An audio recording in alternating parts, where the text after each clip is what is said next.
সম্মানিত দর্শক, আসসালামু আলাইকুম। বাংলার তথ্যনির্ভর সর্বশেষ খবরাখবরে যুক্ত হওয়ার জন্য আপনাকে অসংখ্য ধন্যবাদ। জানিয়ে দিচ্ছি আমাদের হাতে থাকা সর্বশেষ আপডেট। সাব্বাস বাংলাদেশ, তুর্কি 600 কোটি টাকার নতুন সমরাস্ত্র ক্রয় করছেন বাংলাদেশ।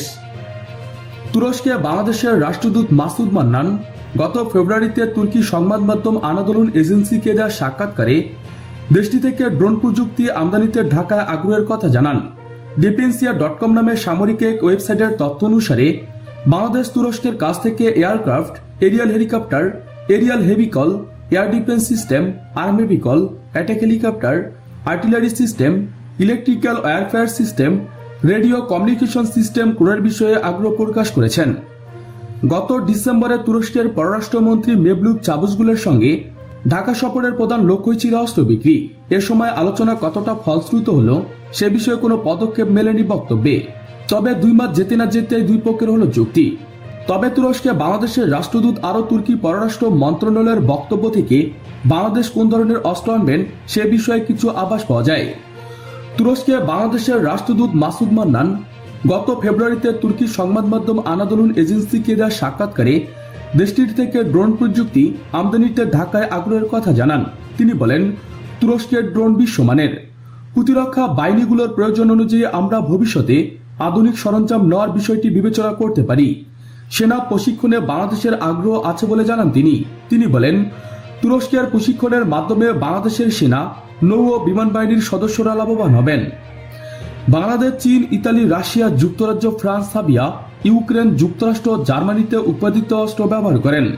সুইডেন ভিত্তিক স্বীকৃতি দেওয়া তথ্য অনুযায়ী বাংলাদেশ তুরস্কের কাছ থেকে বড় রেঞ্জের মিসাইল কিনছেন।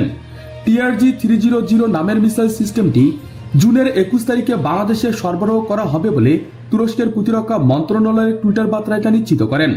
2019 সালে বাংলাদেশের বিমান বাহিনী, নৌবাহিনীর মিসাইল সিস্টেম কিনছেন দেশটি থেকে। ডিফেন্সিয়া.com নামে একটি সামরিক ওয়েবসাইটে বলা হয়েছে, বাংলাদেশ তুরস্কের কাছ থেকে aircraft, aerial vehicle, air defence system, army vehicle, attack helicopter, artillery system, electrical warfare system, radio communication system ক্রয়ের বিষয়টি আগ্রহ প্রকাশ করেছেন। অনুষ্ঠানে তুরস্কে বাংলাদেশের রাষ্ট্রদূত Masud Mannan, defence attache brigadier general Rashed Iqbal সহ আরও অন্যান্যরা উপস্থিত ছিলেন। তুরস্কের অস্ত্রের ক্রেতা তুর্কমেনিস্তান, আজারবাইজান, কাজাখস্তান, সৌদি আরব, সংযুক্ত আরব আমিরাত, মালয়েশিয়া, ইন্দোনেশিয়া, ফিলিপাইন। এই অস্ত্র কেনার বিষয়ে প্রতিক্রিয়া জানতে চাইলে অবসরপ্রাপ্ত major general Abdur Rashid Bangla latest নিউজকে বলেন, আমরা যদি কোনো সিঙ্গেল কান্ট্রি থেকে অস্ত্র কিনি তাহলে যে কোনো সময় এতে বিপদ হতে পারে।